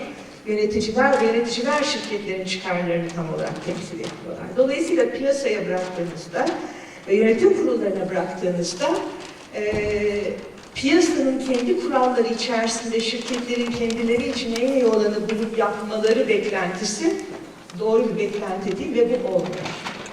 Onun için I'm all for quotas. I say that. Ben konuşmamda Türkiye'ye değineceğim. Türkiye ile ilgili yaptığımız çalışmaları size kısaca anlatacağım. Durum nedir? Bunu birlikte görmeye çalışalım ve daha sonra da bu projeyi ileriye götürmek için neler yapabiliriz ve neler planlıyoruz bunları sizinle paylaşmaya çalışacağım. Önce kısaca dünyada kadın direktörler, kadınların durumu nedir? Buna bakalım. Rakamları görüyorsunuz Avrupa'da. Çok iç açıcı değil. Asya'da ve dünyanın diğer bölgelerinde gördüğünüz gibi kadın direktör oranları çok farklı değil. Ülkeden ülkeye değişiklikler hafifçe gösterse bile. Tek bir ülkede çok yüksek, Norveç. Çünkü Norveç kadın yönetim kurulu üyeleri için kota koydu. Tabii bizim için şu çok önemli. Kota koydu da bunun sonucunda ne oldu? İyi mi oldu, kötü mü oldu? Kota koymadan iyi yerlere gelebilen ülkeler var. Kota koyarak en iyi yere gelen ülkeler var. Kota koymanın eğer şirketlerin kalkınmasına, şirketlerin değer yaratma sürecine katkısının iyi olduğunu gösterebilirsek bilimsel araştırmalarla o zaman bir elimizde dayanak var. Yoksa başka türlü konuşabiliriz. Onun için ben biraz da bilimsel araştırmalar neler diyor, kota konusunda sonuçlar nedir ve kadınların yönetim kurulunda olmasının şirket performansına etkisi nedir? Bunlara değinmek istiyorum. Önce yönetim kurullarında neden kadın yok sorusuna literatürde verilen cevaplarla başlamak istiyorum. Ama bu istediğim gibi gitmiyor. Sadece trende bakalım. Trendi görüyoruz ki geçtiğimiz 10 yıl içerisinde Avrupa'da bu kendi çıkarlarını iyi bilen şirket yönetim kurullarının kadın üyelerin artışında ne kadar etkisi olduğunu görüyoruz. They don't want to leave their place. Bırakmak istemiyorlar. Bırakmak istemiyorlar. Ve tabii ki yönetim kurullarının çıkarlarıyla şirketin shareholderlarının, ortaklarının çıkarları her zaman çatışmıyor. Yani ortakların ve kontrol edenlerin birbirinden ayrı olduğu bir dünyada bu çıkarların çakıştığını söylemek pek kolay değil. Burada Kurumsal Yönetim Derneği üyesi çok arkadaşımız var. Onlar bu konuyu gayet iyi biliyorlar. Neler engel yönetim kurullarında kadın olmaması? Birincisi tabii ki arz yetersizliği. Arz yetersizliği derken daha doğuştan başlayan bir takım ayrımcılıkları dikkate almak lazım. Eğitime erişimde eşitsizlik var. Eğitimden sonra aile hayatında, ev işlerinin dağılımında üstlenilen işlerin eşit dağılmaması gibi bir sorun var. Sonra çocuk doğuruyoruz, bir de o var. Böyle bir eşitsizlik var. Bütün bunların sonunda yukarıya doğru çıkarken arz, kadın yönetici arzında bir azalma var. Çünkü ne toplum ne de şirketlerin çalışma ortamları kadınların erkeklerle eşit koşullara sahip olarak ileriye doğru gitmelerine izin vermiyor. İkincisi tercihe dayalı, taste-based ayrımcılık. Bu da erkek networklerinin kendi networkleri içindeki kişilerle birlikte daha rahat çalışabileceklerini düşünmelerinden kaynaklanan bir ayrımcılık. Bu bizim esasında karşı çıktığımız ya da değiştirmeye çalıştığımız sebep. Mesleki farklılaşmalar var tabii. Neden ille yönetim kurulundaki kişi finansçı olsun ya da marketingçi olsun? Neden başka alanlardan gelmesin? Kendisinin söylediği gibi neden yönetim kurulunda bir antropolog olmasın? Yeter ki o geçmişin üzerine şirket yönetmenin gerektirdiği diğer bilgileri de edinmiş olsun. Kadınların mesleki tercihlerinin yönetim kurullarındaki kadınların illa finansçı ya da işte satıştan gelen birisi olması gerektiği ön yargısına karşı bir ayrıma da yol açmakta. Bir de istatistiksel ayrımcılık diyebileceğimiz bir ayrımcılık var. Bunun sebebi de şu, yönetim kurulu üyesi adayları aranırken aranan özellikler arasında daha çok erkeklerin sahip olduğu özelliklere bakılmakta. Kadınların başka yetkinlikleri ve yetenekleri var. Bu yetkinlikler ve yetenekler, biraz sonra belki Egon Zender de bu konudan söz edecektir, bunlara bakılmamakta. O zaman şirketlerin daha iyi yönetilmesi için gerekli olan bazı özellikler, yetkinlikler ve yetenekler zaten veri tabanlarında da yer almamakta. Peki neden yönetim kurullarında kadın olmalı? Birinci getirilen cevap tabii ki şirket değeri ve karlılığı. Eğer şirketler çıkarlarını düşünüyor isteler ve uzun dönemli olarak değer yaratma amacına yönelik olarak faaliyet gösteriyorlarsa kadınlar yönetim kurulunda olmalılar çünkü talentın, yeteneğin, yetkinliğin yarısı kadınlar. Bu bir argüman ama yeterli bir argüman değil. İkinci argüman ise toplumsal fayda ve sürdürülebilir ve eşitlikçi bir büyümenin temelinde kadınların da karar mekanizmalarında yer almaları gerekliliği. Bunun için Rio +20 deklarasyonunda kadınların bütün karar mekanizmalarında, özellikle ekonomik karar mekanizmalarında yer almasının gerekliliği üzerinde duruldu. Çünkü kadınlar başka türlü düşünüyorlar. Kadınlar farklı düşünüyorlar. Aynı yetkinlikler, aynı özellikler, benzer düşünce biçimleriyle bir araya gelen kadınlar ve şu anda marjinalize olan kadınlar erkeklerden çok da farklı değiller. Bu dünyayı ve bu dünyayı yöneten şirketleri farklı yönetmeyeceklerdir. Onun için kadınların karar mekanizmalarında yer almalarının bir toplumsal faydası da olduğu düşüncesinde literatürde yazarlar, akademisyenler, düşünce adamları. Hiç azımsanacak bir şey değil. Bu bir insan hakları ve adaletle sorunu. Neden kadınlar erkeklerden farklı olarak bu karar mekanizmalarında yer almasınlar? Evet, şirketlerin çıkarlarını düşünelim, ekonomiyi düşünelim ama kadınların da erkeklerle eşit fırsatlara sahip olarak karar mekanizmalarına yükselmelerini de sanki lüzumsuz bir talepmiş gibi dile getirmeyelim. Bu bencillik değil, bu bir adalet ve bir eşitlik meselesi. Dolayısıyla evet, kadınlar karar mekanizmalarında bundan dolayı yer almalılar. Bilimsel araştırmalar ne diyor? Kısa bir seçki size burada sunabiliyorum. Uzun çok araştırma var son zamanlarda. Özellikle Norveç'in kota koymasından, Avrupa Birliği'nin kota koyma tartışmalarının ardından gelen çok sayıda bilimsel araştırma var. Bu bilimsel araştırmaların bir kısmı finansal sonuçlarına odaklanıyor. Hiç kimse kadınların yönetim kurullarında yer almalarının doğru olmadığı ile ilgili bir iddiada zaten bulunmuyor. O kabul edilmiş bir durum.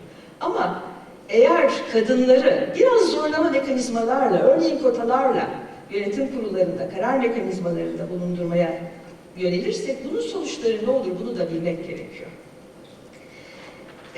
Araştırmaların bazıları, özellikle Norveç'te yapılan araştırmalar ki belirli bir tarihte yönetim kurullarında belirli bir oranda kadın olma zorunluluğu getirildi. Bu araştırmalar şunu gösteriyor.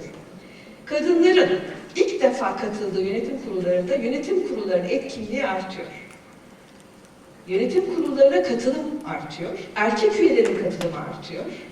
Ve yönetim kurulu denetim fonksiyonunu daha iyi yerine getirdiği için bu şirketin piyasa ve aynı zamanda muhasebe sonuçlarında da, muhasebesel karlılık sonuçlarında da kendini gösteriyor. Çok iyi yönetilen şirketler. Zaten çeşitlilik olan bir yönetim kurulu var. Zaten çok iyi çalışan bir yönetim kurulu var. Bunlarda etkisini göremiyoruz ya da olumsuz etki de göremiyoruz. Ama bir bütün olarak baktığınızda Norveç şirketlerinde kotanın etkisi ne olmuştur sorusunun cevabı olumlu. Bunun dışında yine çeşitli araştırmalar, Rene Adams çok sevdiğimiz bir akademisyen, eşi de Türk, bir gün burada ağırlamayı diliyorum kendisini. Çok sayıda araştırma bu konuda yaptı ve çok önemli, Journal of Finance gibi çok önemli dergilerde yayınlandı. Onun yaptığı araştırmalarda kadınların yönetim kurulunda yer almasının karar kalitesini, şirketlerin finansal performanslarını olumlu etkilediğini gösteriyor. Ama bir de başka bir tarafı var işin. Düşünelim tabii şirketlerin finansal sonuçlarını ama başka bir dizi araştırmada kadınların şirket davranışlarını nasıl değiştirdiğini gösteriyor. Bu araştırmalar kadınların üst yönetimde yer aldığı şirketlerin kadınların çalışmasına daha uygun şirket ortamları yarattığını gösteriyor. Bizim gibi kadınların ekonomiye katılma oranı çok düşük. 139'da Nakiye Hanım söylemişti, 120 küsurlarda olduğu bir yerde kadınların çalışmalarına uygun çalışma ortamları yaratmak son derece önemli. Bu da ancak tepede kadınlar varsa olabiliyor. Kadınlar erkeklere göre daha paydaş eğilimli oluyorlar. Ve verdikleri kararlarda toplumsal faydayı daha fazla düşünüyorlar. Dolayısıyla şirketlerin daha karlı, daha büyük, daha zengin olmaları çok güzel çünkü bu toplumsal refaha katkıda bulunuyor ama bunu yaparken içinde yaşadığımız dünyayı da mahvetmemeleri lazım. Kadınlar bunları daha fazla düşünüyor. Araştırmalar, bilimsel araştırmalar bize bunu söylüyor.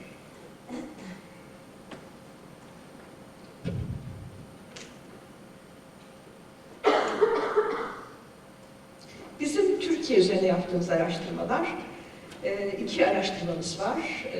Bunlardan ilki, madem ki konumuz bağımsız yönetim kurulu üyeleri, bunu söylemek durumundayım. Biz Türkiye'de şirketler tarafından bağımsız olduğu deklare edilen yönetim kurulu üyelerinin varlığı ile şirket performansı arasında olumsuz bir ilişki görüyoruz. Dünyanın tersine. Bu bize şunu gösteriyor. Ya Türkiye dünyadaki başka hiçbir ekonomik modelle uymayan bir ekonomik modelle yönetiliyor ya da bu bağımsızlar bağımsız değil. Bize ikincisi daha mantıklı bir açıklama gibi geliyor ama bunu tabii ispatlamak da çok zor. Kağıt üzerinde bağımsız görünen bir kişinin pazar günleri yönetim kurulu başkanıyla balığa gidip gitmediğini tespit etmemiz mümkün değil bizim araştırmalarda. Ama biliyoruz ki mevcut uygulamalar itibariyle bağımsız üyelerin şirket performansına etkisi Türkiye'de olumsuz. Bunu biliyoruz. İkinci araştırmamız da yönetim kurulunda farklı düşüncelerin olması, farklı da bir indeks içinde bir araya getirdik. Bu indeksin içerisinde de tabii ki cinsiyet var, yaş var, eğitim var ve milliyet farklılıkları var. Bu farklılıklardan oluşan bir indeks oluşturduğumuzda bu indeks değeriyle şirket performansı arasında bir olumlu ilişki olduğunu.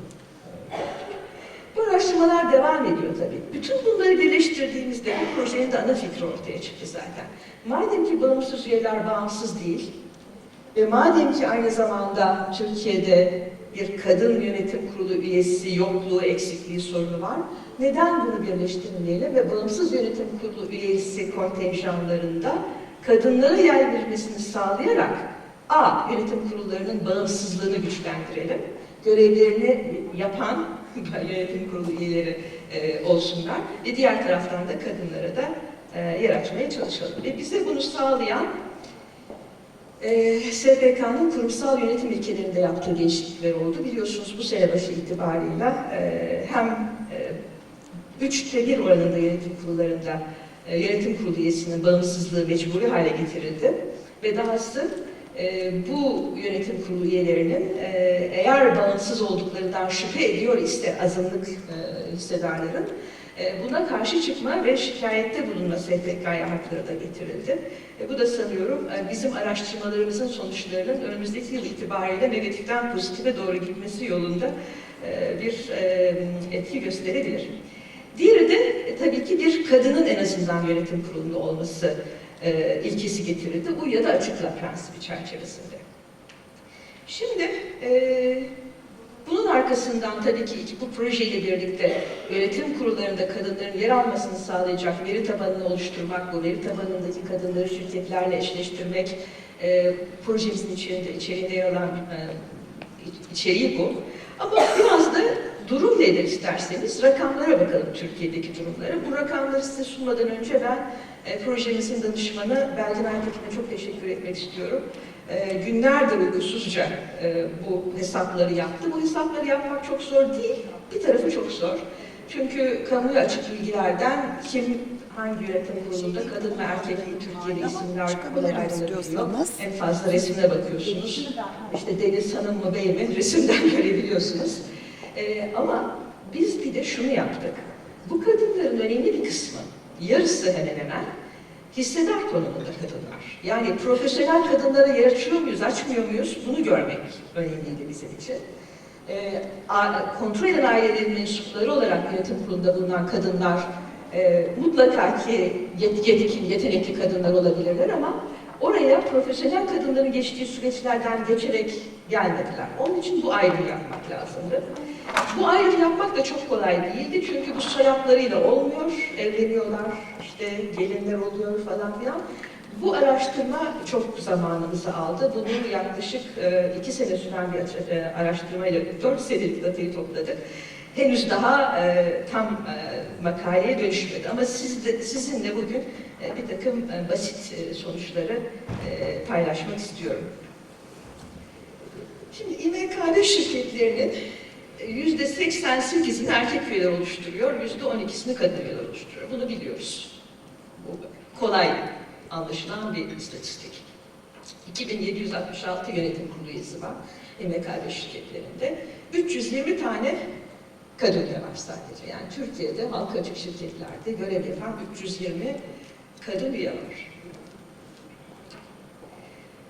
Ve bu şirketlere baktığınızda 218 şirkette yönetim kurulunda kadın üye yok. Yarısından fazla İMKB şirketlerinde kadın üye yok. All male and pale, maybe a little bit dark hair.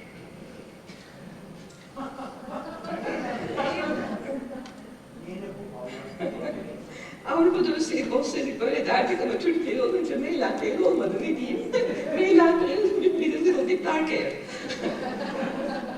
Yönetim kurullarında kadın üyesi olan şirketler sayısı, evet bunu söylemiştim. Kadın üyelerin %56'sı, bu 300 küsur kadının %56'sı hissedar veya hissedar ailenin bir üyesi. %28'i şirket içinde veya iştiraklerinde icrada yer alan bir üye. %16'sı ise bağımsız kadın üye. Şimdi bu ne demek? Rakam bu. Kadın üyelerin İMKB genelinde oranı. İcrada yer alan kadınlar %3.25, bunlar profesyonel olabilir. Aile üyesi veya hissedar olan kadın üye oranı %6.4, bağımsız kadın üye oranı ise %1.88. Bizim değiştirmemiz gereken oran bu. 1.88 ile başlıyoruz bugün.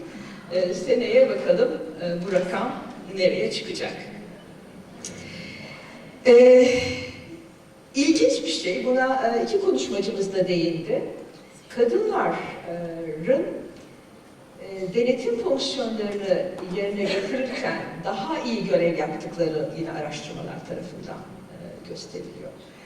Baktığımızda Türkiye'deki şirketlerin de kadınlara bu görevi rahatlıkla verdiklerini görüyoruz. Çünkü erkeklere kıyasla kadın üyeler çok daha yüksek bir oranda denetim komitelerinde yer alıyorlar. %38'i, yani kadın üyelerin %38'i denetim komitesinde yer alıyor.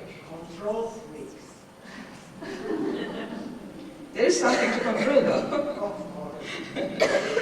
Kurumsal yönetim komitesi üyesi olarak görev yapanlar da var. Bu şunu gösteriyor gerçekten, eğer bir güven sorunu varsa şirketler kadınlara daha çok güveniyorlar. O zaman bu daha çok güvendikleri kadınları bu rollere daha fazla getirmeleri için çalışmak gerekir. Bağımsız yönetim kurulu üyesi peki genelde ne kadar diye bakarsak 673 tane bağımsız yönetim kurulu üyesi var Türkiye'de. %24 oranında bağımsız üye var. Diğer rakamlarda gördüğümüz gibi. Bu kendi kendine gitti geriye doğru.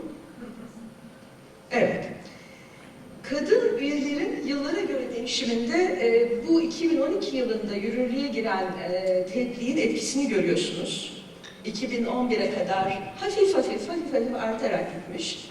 Ancak 2012'de bu bağımsız üye zorunluluğu geldiğinde çok az zamanı vardı şirketlerin bağımsız üye aramak için ve büyük ölçüde de bağımsız üyeler yönetim kurullarına ilave olan üyeler oldu. Yani bunlar gitsin de bağımsızlar gelsin denmedi. Yönetim kurulları büyüklüğü arttı ve gelen bağımsız üyeler de esasen erkek üyeler oldu. Böylelikle bizim kadın üye oranımızın 2012 yılında düştüğünü görüyoruz. Bütün dünyadaki trendlerin tersine bizde bu oran maalesef düştü. İMKB kadın üyesi olan şirketlerde de garip bir düşüş var. Bir ani yükseliş görüyoruz 2010'da 2011'de ama bunlar küçük artışlar. 2012'de şirketlerin önemli bir kısmı, İMKB şirketlerinin yönetimlerinde kadın yok. Tabii Türkiye'de yönetim kurulları ne kadar etkin çalışıyor, biraz önce dinlediğimiz örneklerdeki gibi gerçekten Türkiye'deki yönetim kurulları şirketlerin stratejik direksiyonlarını belirleyen, bunu gözleyen, izleyen, bir sonraki yönetim kurulunu seçen, yönetim kurulunu değerlendiren, şirket performansını izleyen, bütün bunları yapan yönetim kurullarının sorusunun cevabı giderek öyle olmaya doğru gidiyor. Onun için kadınların bu rollerde yer alması, yönetim kurullarının rollerindeki bu transformasyonlara önemli bir katkıda bulunacaktır diye düşünüyorum. Şimdi biraz ayıp olacak ama çok düşündük bunu yapalım mı yapmayalım mı diye. yapalım diye karar verdik. İMKB 30 şirketlerinde, ki bunlar Türkiye'nin en büyük şirketleri, yönetim kurulları tamamen erkeklerden oluşan şirketler. Blacklist. Watchlist diyelim. Blacklist diyelim. Watchlist. Değil mi?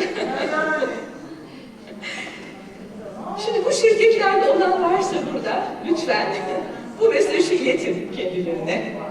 Biliyorum bu şirketlerin içinde bazıları bu sene yönetim kurullarında kadın olması konusunda çaba harcıyorlar. Bu çabayı göstermeye başladılar. Ve lütfen kendilerine de söyleyin ki elimizde şu anda 260 tane yetkin, yetenekli ve yönetim kurullarında görev almaya hazır kadın var. Ve size şu kadarını söyleyeyim ki, Türkiye'deki yönetim kurullarındaki erkeklerin ve kadınların yetkinlikleri, yetenekleri, deneyimleri, bütün bunlara baktığımızda bu kadınlar ortalamanın çok üstünde kadınlar. Onun için mesaj buradan bu şirketlere ve bu şirketlerde çalışanlara lütfen biraz daha çaba gösterelim. Çok geç kaldı. Programımız planladığımızdan yarım saat uzadı. Onun için ben burada rakamları paylaşma kısmını bitiriyorum. Avrupa Komisyonu İnsan Hakları ve Adalet Komisyoneri Viviane Reding'in ekibinden Kadın Erkek Eşitliği Birim Başkanı Daniele Benkier, Dr. Daniele Benkier bize bir mesaj yolladı. Ben o mesajı şimdi önce başka bir şey söyleyerek son slaytımızı alalım. Bu projenin çok değerli danışma kurulu üyelerini size tanıtmak istiyorum.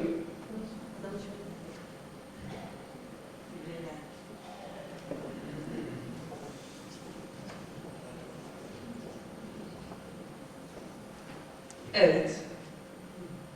Danışma kurulu üyelerimiz, 2 tane de erkek üyemiz var aramızda. Hatta o kadar kadın erkek eşitliğine inanıyoruz ki danışma kurulu başkanlarımız biri erkek, biri kadın olmak üzere 2 başkan. Gülden Türk'ten hanımefendi ve Vahap Milyar beyefendi, ikisi de buradalar.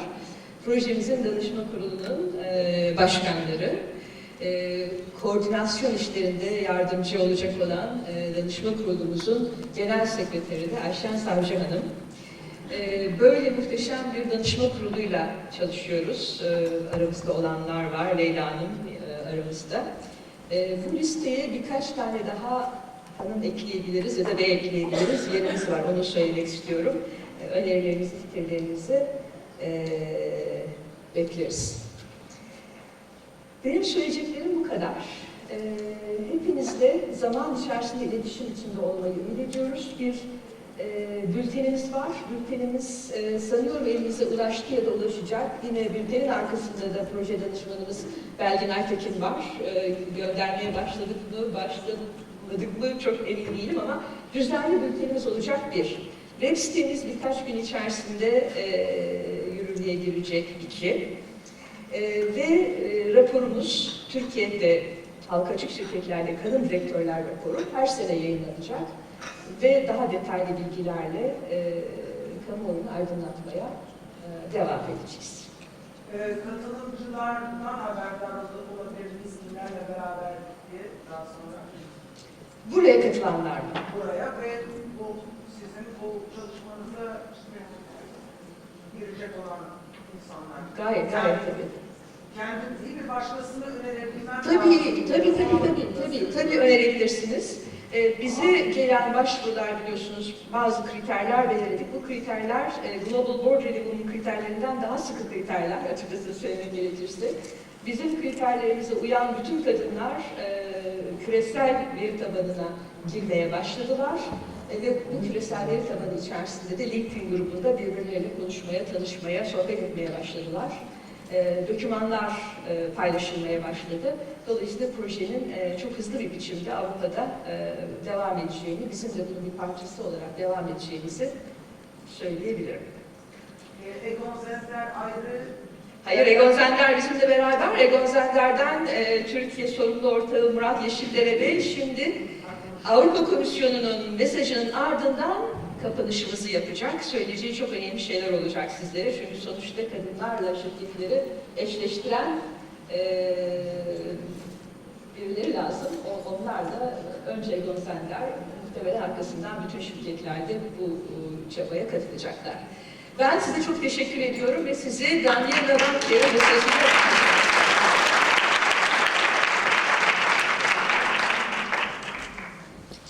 Ladies and gentlemen, I would like to thank you for inviting me today. Unfortunately, I was not able to join you personally, yet I would like to stress that the Independent Women Directors Project is a great initiative and congratulate the Sabasi University Corporate Governance Forum for its remarkable work. It will give visibility for many qualified women aspiring to a career in the business world and show the benefits of equality between women and men in the economy and in the society. As you know, equality between women and men is a common value of the European Union and a human right. It is also a necessary condition for the achievement of our objectives of smart, sustainable and inclusive economic growth. We have made remarkable progress towards equality between women and men. Today, more girls than boys graduate from universities. More women work in Europe than ever before. But despite progress, women continue to be seriously underrepresented in leadership positions, in particular in boardrooms and other senior jobs. Our database on women and men in decision-making, which includes data from Turkey, shows that the situation is improving very slowly. The core of the problem lies in the persistence of multiple barriers faced by women aspiring to senior positions.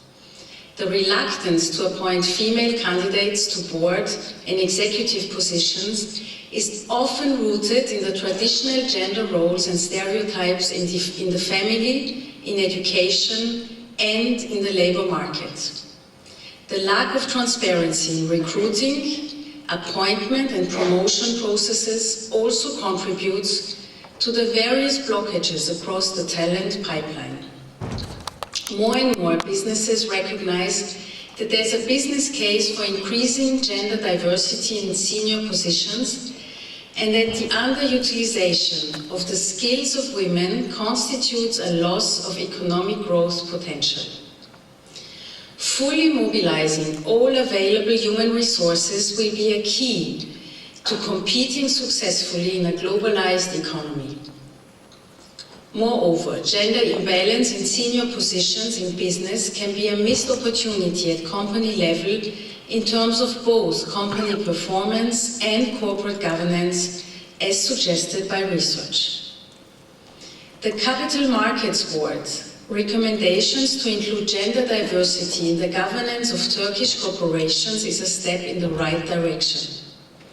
Governments have to create a friendly environment to attract and retain more women in the workplace. Adequate measures to reconcile family and work responsibilities, including the development of childcare services, are important if we want to achieve results.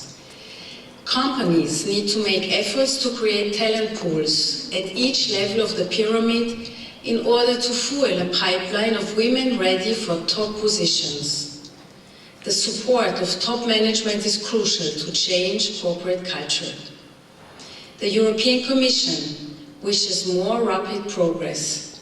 We have made a priority of it in our strategy for equality between women and men for the years 2010 to 2015.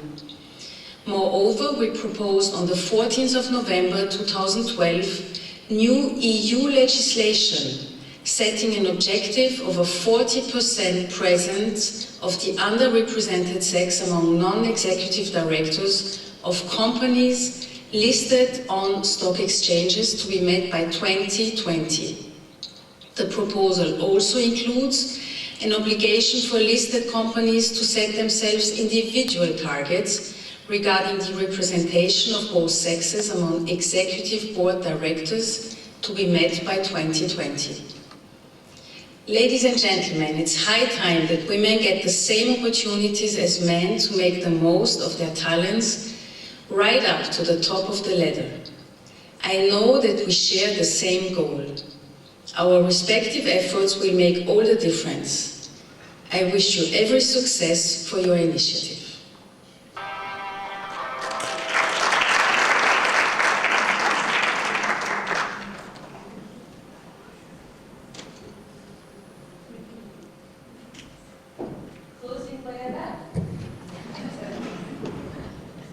Çok teşekkürler.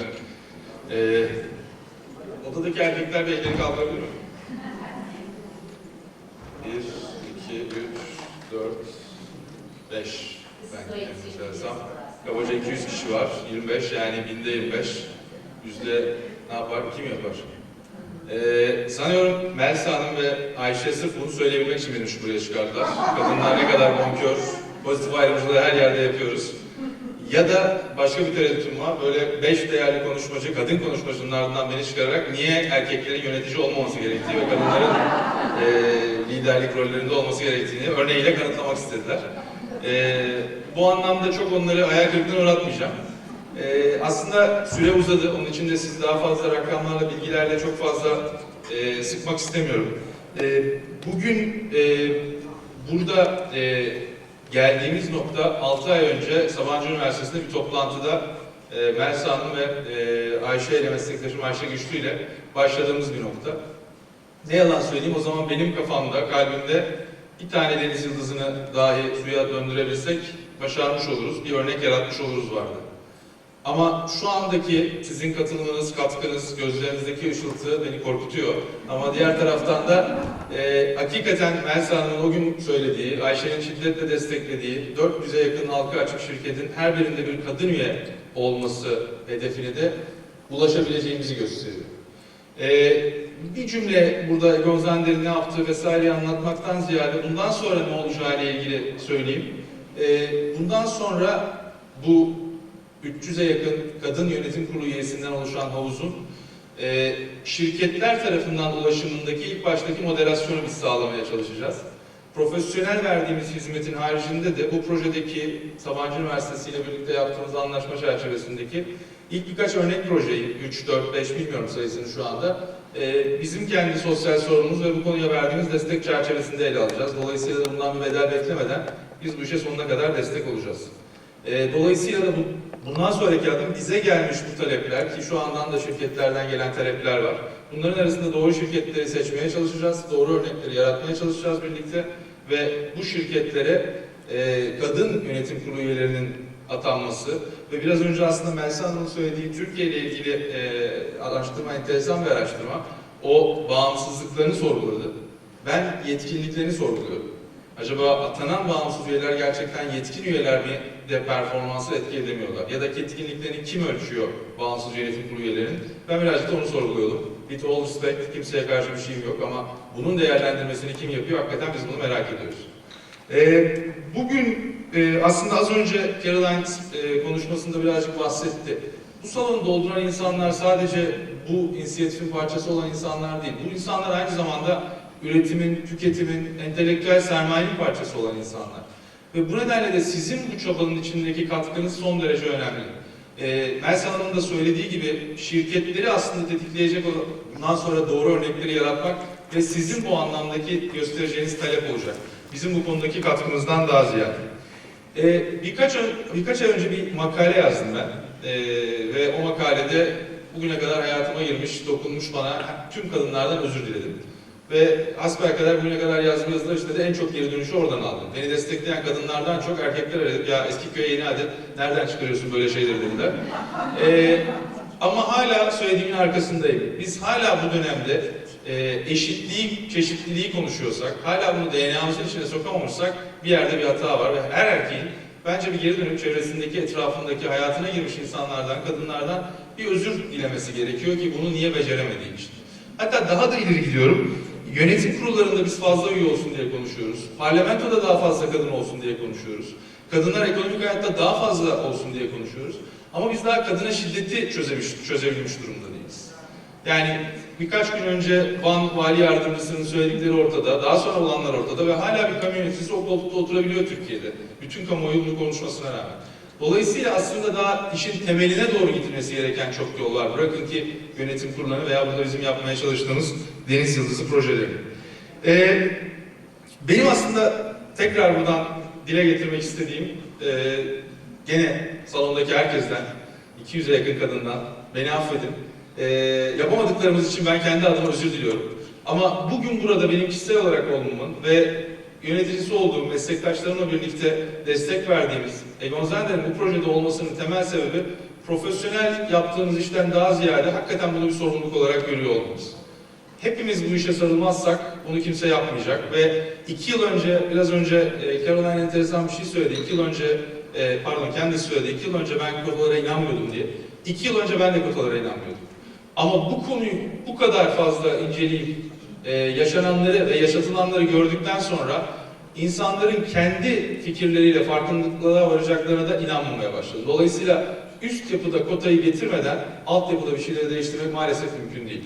Onun için hepinizden dediğim gibi yapmadıklarımız için kendi adıma bir erkek olarak özür diliyorum. Ama bundan sonraki uzun yolculukta bizle birlikte olursanız da çok sevineceğimizi baştan söylemek istiyorum. Tekrar çok teşekkürler.